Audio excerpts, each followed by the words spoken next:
આજે આપણે વાત કરવાની છે ડીટી નાળિયેરી વિશે, જેથી કરી અને દર્શક મિત્રોને જાણ થાય. આ બંસ આવ્યો અહીંયાથી, જો આ ખુલ્લો અહીંયાથી પ્રોસેસ ચાલુ થાય આ રીતે.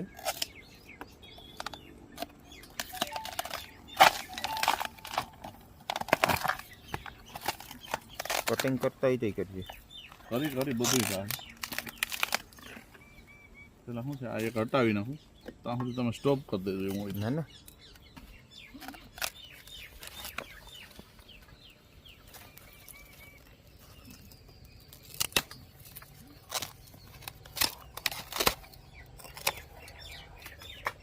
હવે આમાં છે ને, દાખલા તરીકે આ એક જ નારિયેળીનો બંશ છે, એમાં આ નર ફૂલ છે, આ માદા છે. બે નારિયેળીમાં બે હારે જ હોય, બરાબર.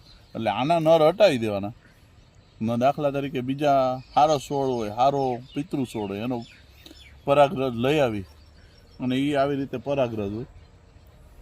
આમાં આ દેશી નારિયેળીનો પરાગ છે, એને ટૂંકમાં બીજા જે આગળનો બંશ છે તેમાં સિક્રેશનમાં આવે. એટલે આ દાખલા તરીકે પરાગ છે, તો એ પરાગને જ્યારે આ પોઈન્ટ સિક્રેશનમાં આવશે, દાખલા તરીકે આ છે એ અવળું થાય, ત્યારે એને પીછી વડે પોઈન્ટ ઉપર અડાડશું. એટલે આ પોઈન્ટ કાળા થઈ ગયા. આ પોઈન્ટ કાળો થઈ ગયો એટલે એ એકલો જાતનું એની એક્ઝેપ્ટ કરી લીધું. બરાબર, એક્ઝેપ્ટ કરી લીધું એટલે જો એ કુદરતી પ્રક્રિયા છે, આપણી કૃત્રિમ પ્રક્રિયા છે. એટલે એ જો એની એક્ઝેપ્ટ કર્યું હોય તો એ રીએ, નકર એ ખરી જાય. જો આ મિત્રો જોઈ શકો છો, બરાબર. આના નર છે, આનું વેઇટિંગ હાલે એનું કારણ જ આ છે કે 18 મહિનાનું વેઇટિંગ છે. હર કોઈ પાસે, આપણે પાસે નહીં, હર કોઈ પાસે તમે ટીડીની જાત લેવા જાઓ તો 18 મહિનાનું વેઇટિંગ છે. વેઇટિંગ છે એનું કારણ એ છે કે આ તાત્કાલિક કંઈ થતું નથી. આ હવે અત્યારથી આની શરૂઆત થઈ, હવે 18 મહિને આનું રોપું તૈયાર થશે. ગ્રો કવર પહેરાવી દેવાનું, એટલે મધમાખી કે કોઈ જાત બીજું કોઈ ચક્રમાં ફેરવી ન આવે.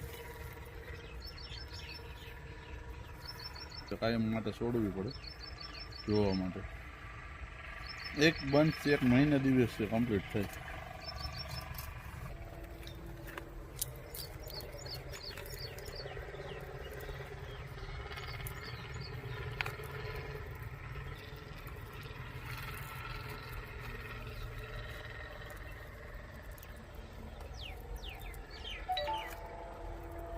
બસ જ્યારે આ 8 થી 10 દિવસે સિક્રેશન